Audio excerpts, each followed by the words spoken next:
한국에 3년 만에 들어오게 됐는데 한국 국적을 가지고 한국에 들어오는 게 지금 요즘 상황에서 정말 힘들더라고요.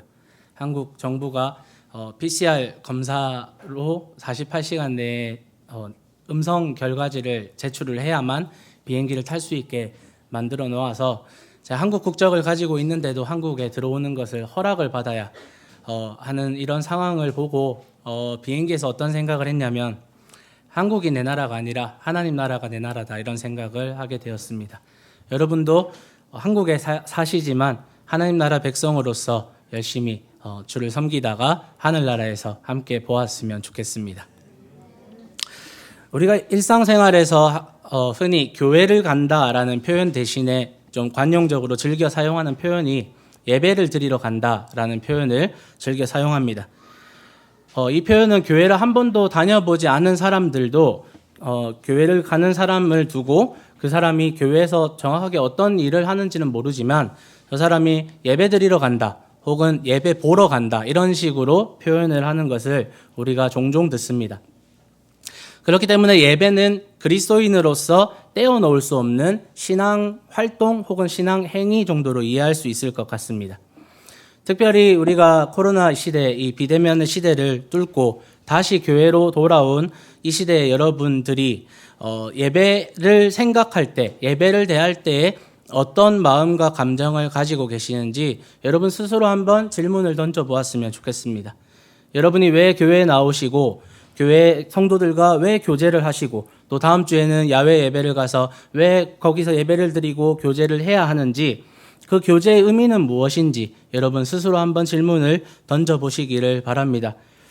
오늘 말씀은요, 페르시아에서 예루살렘으로 돌아온 사람들이 어떤 활동을 하였는지 살펴보고 있습니다. 그래서 페르시아에서 예루살렘으로 돌아온 유대인들이 이들의 삶을 살펴보며 우리가 드리고 있는 예배를 한번 점검해보며 하나님께 영과 진리의 참된 예배를 드리시는 여러분이 되시기를 소망합니다.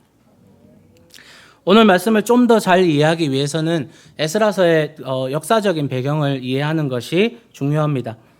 여러분이 아시는 것처럼 이스라엘은요, 솔로몬 왕의 아들인 르호보암 왕 때에 북이스라엘과 남유다로 나라가 둘로 나뉘어졌다는 것을 알고 계실 겁니다. 그 이후에 북이스라엘은 아수르라는 나라에 그리고 남유다는 바벨론이라는 나라에 멸망을 당하였는데 그렇게 강했던 바벨론이라는 나라도 어떤 나라에 멸망을 당했냐면 페르시아라는 나라에 멸망을 당했고 자연스럽게 바벨론 영토와 바벨론이 가지고 있던 식민지와 그리고 바벨론으로 끌려갔던 포로들까지 자연스럽게 페르시아로 승계가 되었습니다. 그래서 바벨론 치하에서 포로 생활을 하고 있던 이 남유다의 후손들은요, 이제 바벨론이 멸망당하면 고향 땅으로 돌아갈 수 있을 것이다 라는 기대를 품고 있었지만 페르시아 이 치하에서도 여전히 고향으로 돌아가지 못하고 포로로 남아있는 상황이었습니다. 그런데 이 포로들을 우리가 생각할 때 포로는 되게 우리의 이미지로는 막 강제 노역을 하고 완전 노예살이를 하는 것과 같이 생각을 하지만 이 시대의 페르시아 시대의 포로들은요, 어느 정도의 자유를 보장받고 있었습니다. 반대로 말하면 어느 정도의 제한사항을 가지고 있었다라고 이해할 수 있습니다. 이들은 우리가 아는 전쟁 포로들보다는 훨씬 더 자유롭고 윤택한 삶을 살았지만 그렇다고 해서 무조건적인 자유가 보장되었던 것은 아닙니다. 이들은요, 델 아빕이라는 도시에서 집단적으로 거주를 하였고요. 이 델 아빕이라는 영토를 벗어날 수는 없는 그러한 제한적인 자유를 가지고 있었습니다. 그래서 국경에서는 도시의 그 경계선에서는 페르시아군의 통제를 받아서 이동을 해야만 했습니다. 이 시대의 사람들의 삶의 모습이 마치 코로나 시대에 마음대로 움직일 수 없었던 우리의 모습과 매우 닮아 있는 것 같습니다. 그렇게 소망 없이 살아가던 남유다의 후손들, 이후에는 이 남유다의 후손들을 유대인이라고 부르게 되는데 이 유대인들이 마침내 하나님의 전적인 은혜로 페르시아 고레스 황제가 칙령을 내려서 너희 고향으로 돌아가서 성전을 지어라 라고 명령을 내려서 이들이 하루아침에 갑자기 준비되지 않은 상태에서 예루살렘 땅으로 돌아오게 되었습니다. 그렇게 고향 땅에 도착한 이들에 대해서 오늘 말씀이 설명하고 있는 것입니다. 오늘 본문은 이렇게 이들에 대해서 기록합니다. 오늘 말씀 1절, 2절에 보면 이스라엘 자손이 각자의 성읍에 살았더니 일곱째 달에 이르러 일제히 예루살렘에 모인지라. 요사닥의 아들 예수아와 그의 형제 제사장들과 스알디엘의 아들 스룹바벨과 그의 형제들이 다 일어나 이스라엘 하나님의 제단을 만들고 하나님의 사람 모세의 율법에 기록한 대로 번제를 그 위에서 드리려 할세. 1절에서 말하고 있는 지금 일곱째 달은요, 유대력으로 7월인데 이 달은 티스리월이라고 부릅니다. 지금 우리가 사용하는 태양력으로 의하면 9월, 10월 정도에 해당하는데요. 지금 예루살렘으로 돌아온 이스라엘 백성들, 유대인들은요, 7월에 모여서 함께 번제를 드릴 수 있는 임시 제단을 쌓고 있습니다. 그런데 왜 하필이면 7월 달에 모였을까요? 왜냐하면 7월이 유대인에게는 아주 중요한 달이기 때문입니다. 보통 유대인들은 7월을 새해 첫 달로 여깁니다. 우리가 1월을 여기듯이 이들은 7월을 새해 첫 달로 여겼는데 이 달에는 보통 각종 행사와 절기, 축제들이 많이 포함되어 있어서 특별히 7월의 첫날인 1일은요, 나팔절로 지킵니다. 10일에는 이스라엘 모든 백성의 죄에 대해서 용서를 구하는 대속죄일로 지키고요. 그 다음 주인 15일부터 22일까지는 이스라엘의 3대 절기 중 하나인 초막절, 장막절을 지킵니다. 이렇게 7월 한 달 동안 이 달은 민간에서는 한 해를 시작하는 첫 달이면서 동시에 여러 가지 하나님께 대한 절기와 제사와 축제들이 가득가득 준비되어 있는 그런 특별한 달이었습니다. 그렇기 때문에 돌아왔던 이 유대인들은요, 바로 이 달 7월에 일제히 예루살렘으로 모여들게 된 것입니다. 오늘 계속해서 이 돌아온 유대인들을 코로나 시대에 교회로 돌아온 우리와 함께 연결지어서 생각해 보았으면 좋겠습니다. 페르시아에서 예루살렘으로 돌아온 유대인들이 그 사람들과 코로나 시대에 다시 교회로 돌아온 우리를 같은 선상에서 놓고 본다면 이들이 지금 예루살렘으로 돌아와서 무엇을 하고 있나요? 예배를 드리고 있습니다. 그러면 교회에 돌아온 우리가 무엇을 해야 할까요? 바로 예배를 드려야 하는 것입니다. 오늘 말씀 3절에서 6절 말씀 함께 보도록 하겠습니다. 무리가 모든 나라 백성을 두려워하여 제단을 그 터에 세우고 그 위에서 아침 저녁으로 여호와께 번제를 드리며 기록된 규례대로 초막절을 지켜 번제를 매일 정수대로 날마다 드리고 그 후에는 항상 드리는 번제와 초하루와 여호와의 모든 거룩한 절기의 번제와 사람이 여호와께 기쁘게 드리는 예물을 드리되 일곱째 달 초하루부터 비로소 여호와께 번제를 드렸으나 그때에 여호와의 성전 지대는 미쳐 놓지 못한지라.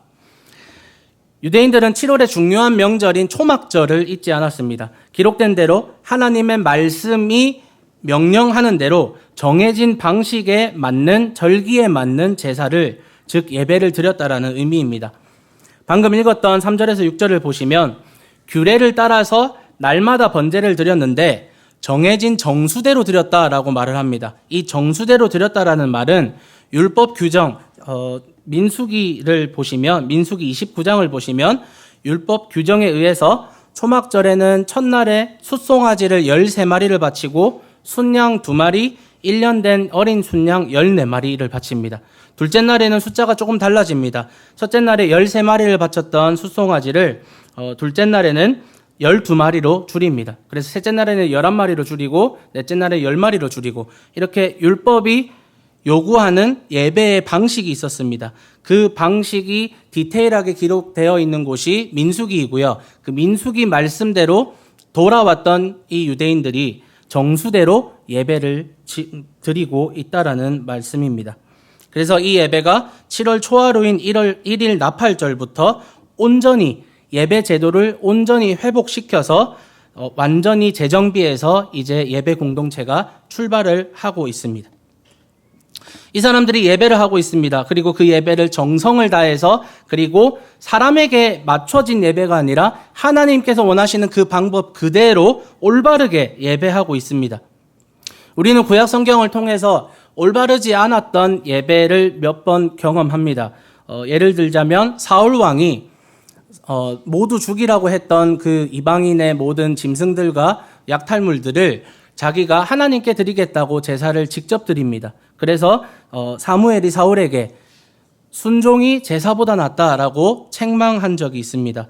이러한 수많은 경우에 사람들이 사람의 입장에 맞게 변형하고 인본주의적인 그런 예배를 드렸을 때 하나님은 그 예배를 기뻐 받으시지 않았습니다.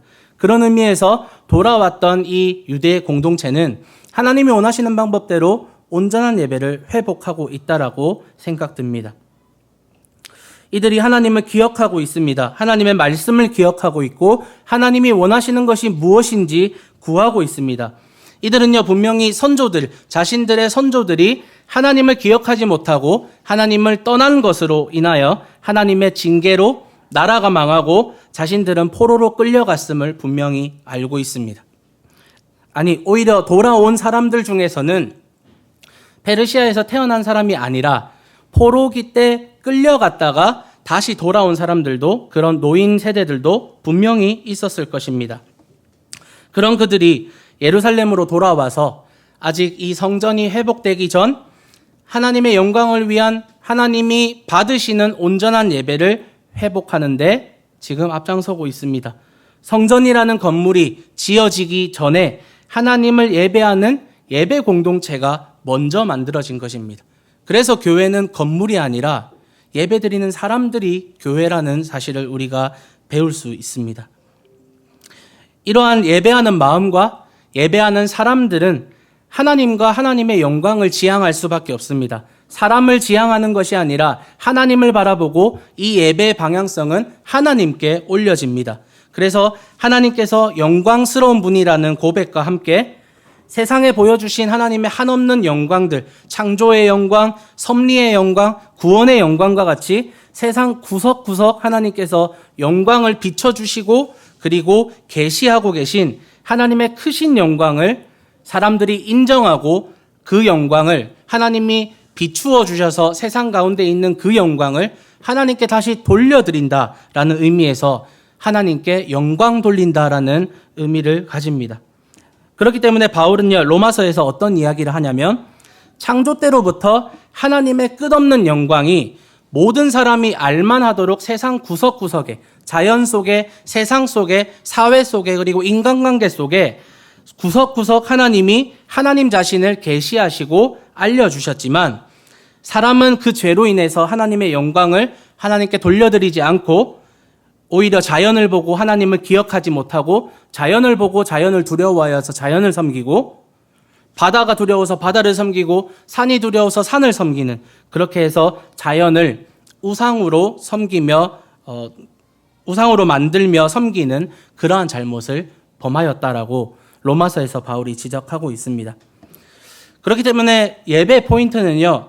예배란 하나님께서 영광 받으시며 사람의 입장에서는 하나님께 영광을 돌려드리는 것이라는 점인데 이것이 예배 자리로 돌아온 우리에게 어떤 의미가 있는지 두 가지만 살펴보도록 하겠습니다. 첫 번째는요. 성전을 통해서 하나님의 영광이 회복됩니다. 우리 학개서 1장 8절 말씀 혹시 준비가 되어 있나요? 네, 함께 읽도록 하겠습니다. 시작.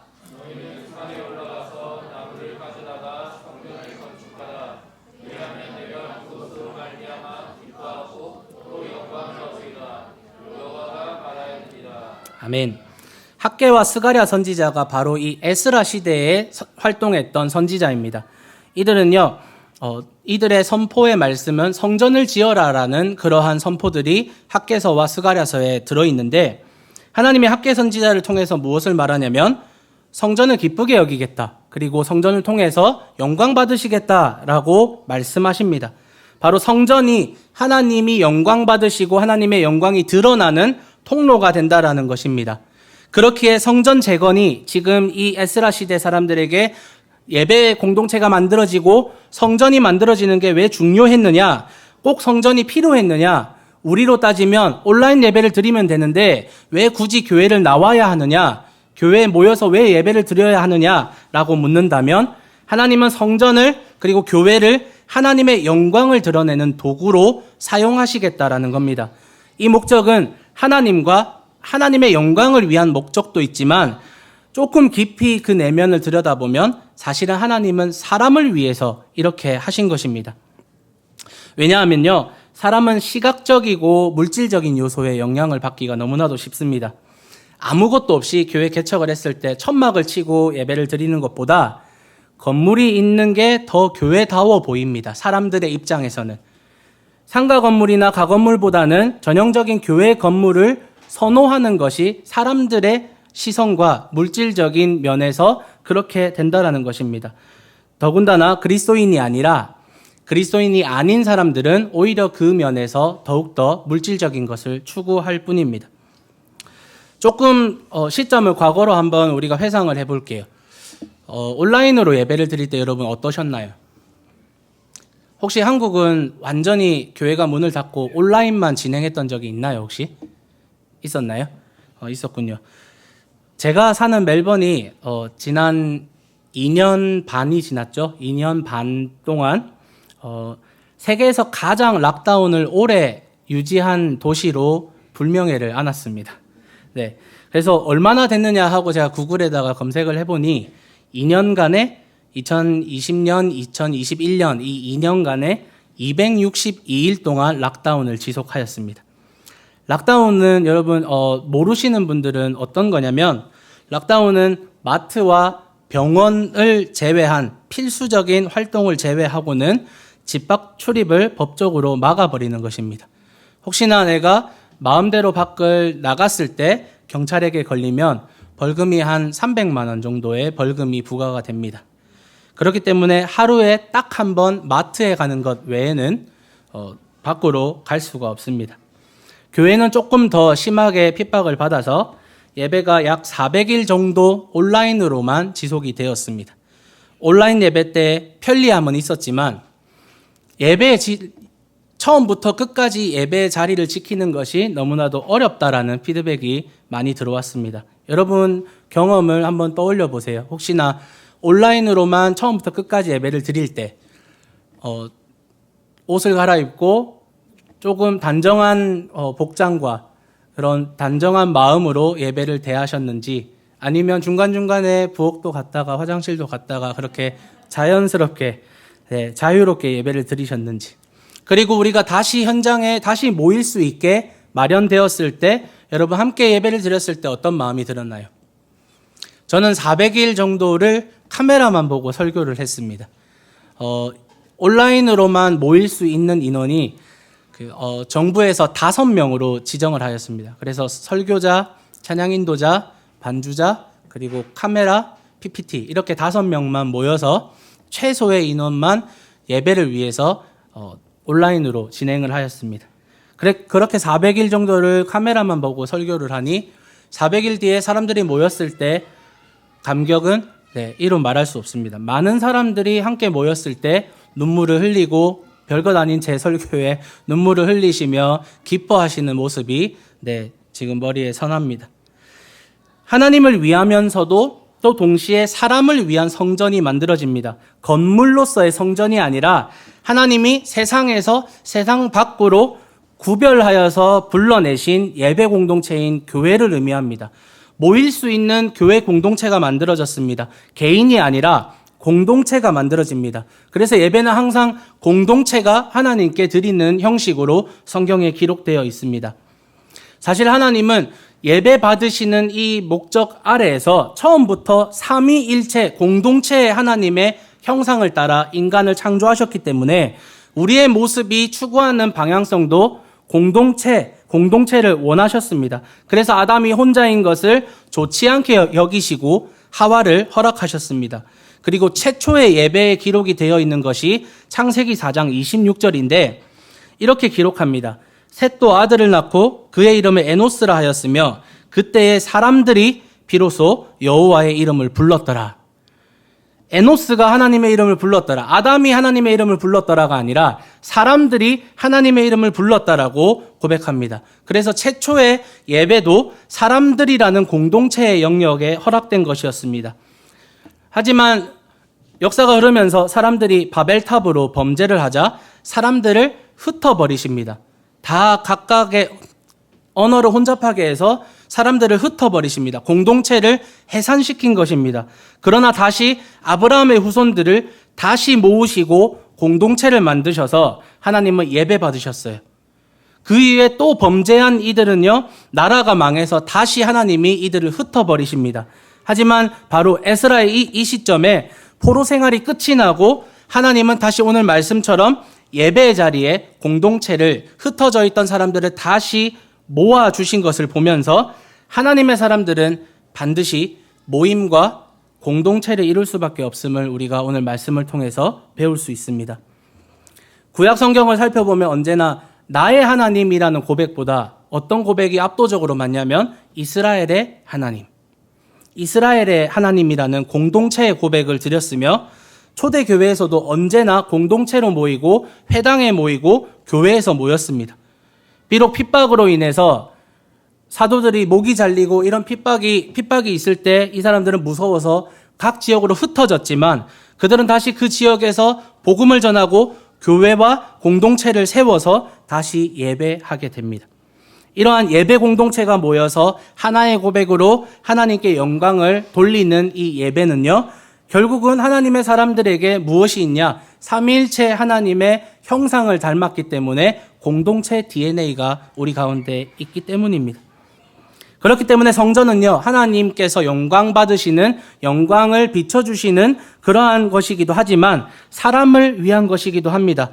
성전이 다시 지어짐으로 인해서 하나님의 영광이 회복되고 사람들에게는 하나님께 영광을 돌릴 수 있는 장소가 제공이 되고 그로 인하여서 어쩔 수 없이 시각적이고 경험적이고 물질적인 것에 지배를 받는 어떤 사람들은 그 물질적으로 존재하는 그 성전을 통해서 하나님의 영광을 다시 발견하고 그리고 하나님을 더욱 예배할 수 있게 되는 것입니다. 그런 의미에서 하나님은 성전에서 내 영광을 드러내겠다라고 선포하고 계시는 것입니다. 오늘 이 교회가, 저는 이 세움교회에 올 때마다 참 좋습니다. 가족 같고 고향에 온 것 같이 느껴집니다. 이 교회가 온전히 하나님께 예배드리는 예배 공동체로 크게 쓰임받는 교회가 되기를 축복하며 소망합니다. 두 번째는 성전을 통해서 언약이 회복됩니다. 돌아온 유대인들이 절기를 지키고 예배를 한다는 것 자체는요, 끊어졌던 하나님과의 관계성이 이제 연결이 되어서 회복되었다는 것을 의미하는데, 하나님은 지난 선조들이 음란과 죄로 인해서 예배가 무너지고 제사가 무너져서 그들이 비록 바치는 제사와 예배가 있었지만 하나님은 그 예배를 가증스럽다고 받지 않겠다라고 하신 바 있습니다. 예배를 받지 않겠다라는 것은 이 사람들과 하나님과의 관계가 끊어지고 무너졌다라는 것을 의미합니다. 왜냐하면 인간 쪽에서 하나님과의 언약을 파기하고 배반하고 지키지 않았기 때문에 하나님과의 언약 관계성이 깨져버렸기 때문입니다. 하지만 오늘 말씀에서 돌아온 유대인들을 살펴보면 이들의 예배는 언약 관계가 회복되었음이 확인됩니다. 오늘 말씀 10절, 11절 말씀 우리 함께 읽도록 하겠습니다. 시작.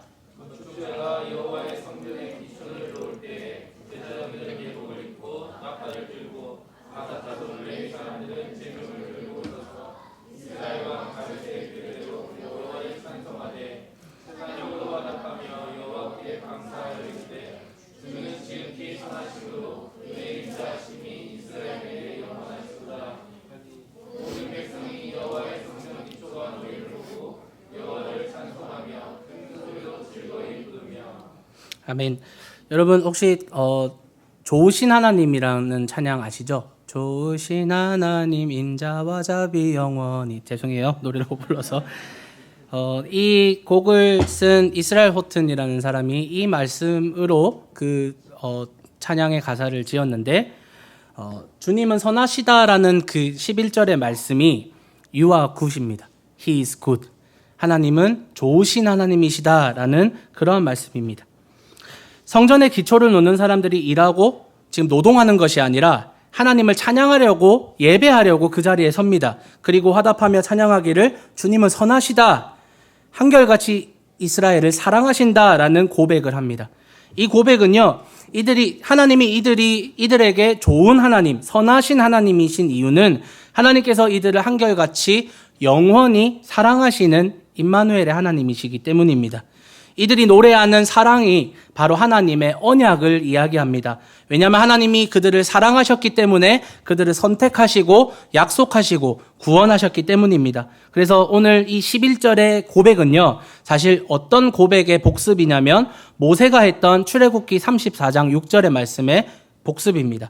그때에 하나님께서 모세 앞을 지나가시면서 모세가 어떻게 이야기를 하냐면 하나님께서 모세에게 뭐라고 말씀하시냐면 여호와라 여호와라 자비롭고 은혜롭고 노하기를 더디하고 인자와 진실이 많은 하나님이라. 하나님이 모세 앞을 지나갔다라는 말은 언약이 이루어졌다라는 관용적인 그런 표현입니다. 이때에 인자와 진실이 많은 노하기를 더디하는 하나님이다라는 고백이 선포가 되고 이 고백을 그대로 지금 돌아온 유대 공동체가 다시 고백하고 있는 것을 보면서 언약 관계가 다시 회복되었다라는 것을 우리가 알 수 있습니다. 그래서 유대인들이 하나님이 우리를 한결같이 사랑하신다라는 이 고백 속에 하나님의 언약이 고백되어지고 하나님의 언약이 아브라함에게 했던 그 언약이 지금 예루살렘에서 예배드리고 있는 이 예배 공동체에 그대로 계승되고 있음을 의미하고 있습니다. 이 언약 관계가 회복되었기 때문에 바로 아주 중요한 하나님의 약속이 또한 회복이 될 것이 분명한데 바로 이 포로들에게 선포되었던 간절히 바라던 메시아 언약입니다. 이 언약이 예레미야 33장에 기록이 되어 있는데 혹시 있나요? 네. 예레미야 33장 14절에서 17절에 뭐라고 하나님께서 약속해 주셨냐면 여호와의 말씀이니라 보라 내가 이스라엘의 집과 유다의 집에 대하여 일러준 선한 말을 성취할 날이 이르리라. 그날 그때에 내가 다윗에게서 한 공의로운 가지가 나게 하리니 그가 이 땅에 정의와 공의를 실행할 것이라. 그날에 유다가 구원을 받겠고 예루살렘이 안전히 살 것이며 이 성은 여호와는 우리의 의라는 이름을 얻으리라. 여호와께서 이와 같이 말씀하시니라. 이스라엘 집의 왕 위에 앉을 사람이 다윗에게 영원히 끊어지지 아니할 것이다. 아멘. 예레미야가 나라를 잃은 이 남유다 사람들에게 선포했던 메시아 언약입니다. 바로 다윗의 후손에게서 메시아가 태어날 것이라는 이 약속도 하나님과 유대인들의 이 언약 관계성이 회복되었기 때문에 이 메시아 언약 또한 허락이 될 것입니다. 예배가 회복되며 성전이 지어지며 더 나아가 하나님의 영광을 높이며 하나님과의 언약 관계가 회복되면서 이제 하나님께서 보내주시는 이 메시아를 열망하며 기다릴 수 있도록 유대인들에게 이 약속 또한 허락이 됩니다. 따라서 예배란 하나님과의 언약 관계가 눈으로 확인되는 언약의 시각화가 이루어지는 현장이라고 할 수 있겠습니다. 그렇기 때문에 어떻게 우리가 이 메시아를 아는 우리가 어떻게 가만히 앉아서 예배를 드릴 수 있겠습니까? 어떻게 무감각하게 팔짱을 끼고 삐딱하게 앉아서 그렇게 예배를 드릴 수 있겠습니까? 그래서 유대인들의 예배를 드리는 모습을 한번 보겠습니다. 12절, 13절 말씀입니다. 그러나 첫 성전을 본 나이 많은 제사장들과 레위 사람들과 가문의 우두머리들은 성전 기초가 놓인 것을 보고 크게 통곡하였다. 또 다른 쪽에서는 많은 사람들이 기뻐하며 즐거이 노래하였다. 환성과 통곡이 한데 뒤섞여서 소리가 너무나도 크고 시끄러웠다. 그 소리는 멀리서도 들을 수 있었으나 어느 누구도 환성인지 통곡인지 구별할 수 없었다. 아멘. 갖가지 감정들이 회중 가운데서 터져 나옵니다. 솔로몬의 화려했던 옛 성전터를 기억하고 있는 이 노인들은요, 포로 1세대들은 크게 통곡합니다. 화려했던 솔로몬 그 성전에 비해서 지금 자기들이 놓고 있는 이 기초는 너무나도 초라합니다. 이 초라한 상황이 예전에 영광스러웠던 솔로몬 그 성전이 함께 오버랩되면서 통곡하였을 가능성과 그럼에도 불구하고 바벨론과 페르시아를 거치면서 이제는 더 이상 소망이 없겠다라고 포기하고 살았던 이 포로들에게 고향으로 돌아와 함께 예배드리며 하나님을 위한 성전을 지을 수 있게 하신 하나님의 은혜에 감격하며 통곡하였습니다. 그리고 페르시아에서 바벨론에서 태어났던 젊은이들에게는 축제와 같습니다. 기뻐하고 즐거워하며 함께 노래하고 예배하고 있습니다. 그렇기 때문에 여러분, 돌아온 이들이 징계와 심판의 현장 가운데서도 하나님의 그 강권적인 은혜로 인하여서 건져냄을 당하며 다시 고향 땅으로 돌아와서 가장 먼저 회복했던 것이 예배였던 것처럼 우리의 신앙의 기초 또한 예배가 되기를 축복합니다. 많은 일들이 준비되어 있을 것이고 많은 어려움들이, 아직도 코로나가 끝나지 않은 상황 가운데서 많은 어려움들이 우리 앞에 준비되어 있을지라도 오늘 3절에서 이야기하듯이 이 돌아온 유대인들이 그곳에 사는 지금 원주민들이 두렵지만 그럼에도 불구하고 하나님께 예배하는 것을 주저하지 않았던 것처럼 우리도 모인다고 예배를 한다고 핍박하는 이 시대에 살고 있습니다. 하지만 그것이 두렵고 떨리지만 주저하지 않기를 축복합니다. 우리는 하나님을 온전히 예배해야 합니다. 말씀을 정리하겠습니다. 코로나 시대를 뚫고 살아가는 우리에게 하나님은 동일한 은혜를 우리 가운데 주십니다. 우리가 기억해야 할 것은 아주 분명합니다. 하나님의 영광을 돌리는 예배, 그리고 하나님의 약속을, 언약을 확인할 수 있는 예배, 그것이 우리의 예배를 통해서 하나님께 고백되어지며 확인되어져야 합니다. 우리의 예배가, 지금 이 자리에서 드려지는 여러분 세움교회의 예배가 무엇을 고백하고 무엇을 지향해야 하겠습니까? 사람에게 듣기 편한, 사람에게 만족스러운 예배를 여러분 원하십니까? 흔히 우리가 은혜 받았다라고 할 때에 그 은혜는 여러분 도대체 무엇입니까? 내가 좋아하는 찬양이 고백되어지고 너무 높지도 낮지도 않은 그런 노래들이 고백되어지고 목사님은 소리를 조금 적당히 지르시면서 나에게 떨림과 혹은 도전이 될 만한 그런 지적인 동의가 이루어졌을 때 우리는 나가면서 목사님 은혜 받았습니다. 이런 표현을 즐겨 사용하시지는 않으신가요? 우리의 예배가 고백하고 지향해야 될 것은 인간 중심이 아니라 하나님이 기뻐하셨는가? 하나님이 이 예배를 받으셨는가? 그래서 하나님의 영광과 또한 하나님의 약속이 고백되고 울려 퍼졌는가? 그것이 점검되어야 합니다. 그리고 메시아를 보내신다는 약속 그대로 우리의 그리스도이신 예수님이 오시고 예수님께서 이 예배의 어려운 모든 것들을 완성하시고 온전케 하셨음을 또한 우리는 믿습니다. 그렇기 때문에 우리는 소를 잡거나 양을 잡는 그러한 율법의 예배를 드리지 않습니다. 이 부분을 히브리서에서 이렇게 이야기합니다. 히브리서 10장 11절, 12절, 19절에 이렇게 이야기합니다. 모든 제사장은 날마다 제단에 서서 직무를 수행하면서 똑같은 제사를 거듭 드리지만 그러한 제사가 죄를 없앨 수는 없습니다. 그러나 그리스도께서는 죄를 사하시려고 단 한 번에 영원히 유효한 제사를 드리신 뒤에 하나님 오른쪽에 앉으셨습니다. 19절, 그러므로 형제자매 여러분, 우리는 예수의 피를 힘입어서 담대하게 지성소에 들어가게 되었습니다. 아멘. 이제 우리는 예수 그리스도의 은혜로, 예수님의 그 율법의 성취로 인하여서 우리는 건물로서의 성전이 아니라 성전 자체이신 예수 그리스도의 피를 힘입어서 언제 어디서든지 지성소에 들어갈 수 있게 되었습니다. 제가 있는 멜번에서도, 여러분이 사는 부산에서도, 그리고 다음 주에 가는 그 공원에서도 여러분, 우리는 예수의 피를 힘입어서 예배 드릴 수 있고 그곳에서 지성소로 들어갈 수 있는 예배를 경험합니다.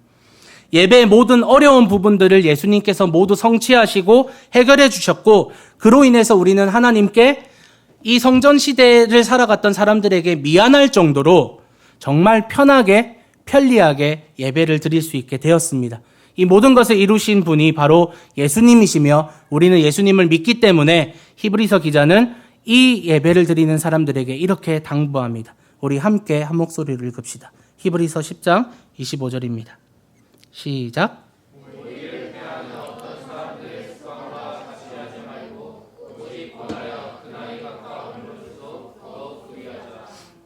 모이기를 패하는 사람과 같이 하지 말고 모이기를 힘쓰는 세움교회가 되기를 축복합니다. 모여서 눈에 보이지 않지만 이 영원한 하나님의 우주 성전 안에서 하나님께 예배하는 예배 공동체로 이 세움교회가 쓰임받기를 축복합니다. 여러분, 우리는 예배해야 합니다. 여러분, 함께 공동체로 함께 예배합시다. 여러분의 삶에서도 예배하시고, 그리고 특별히 온라인으로 참석하는 우리 성도 여러분 함께 예배하기를 축복합니다. 여러분이 있는 모든 자리에서 최고의 하나님께 최고의 예배를 올려드리시는 여러분과 여러분의 모든 가족들과 성도 여러분 되시기를 간절히 축원합니다. 우리 함께 기도합시다. 우리의 왕 되신 하나님, 감사합니다. 하나님, 죄인된 우리를 그리스도의 피로 구속하시고 주의 피를 힘입어서 우리가 죄인이지만 담대하게 지성소로 들어가는 예배를 드릴 수 있도록 우리의 모든 것을 허락하신 하나님께 감사와 찬양을 드리기를 소망합니다.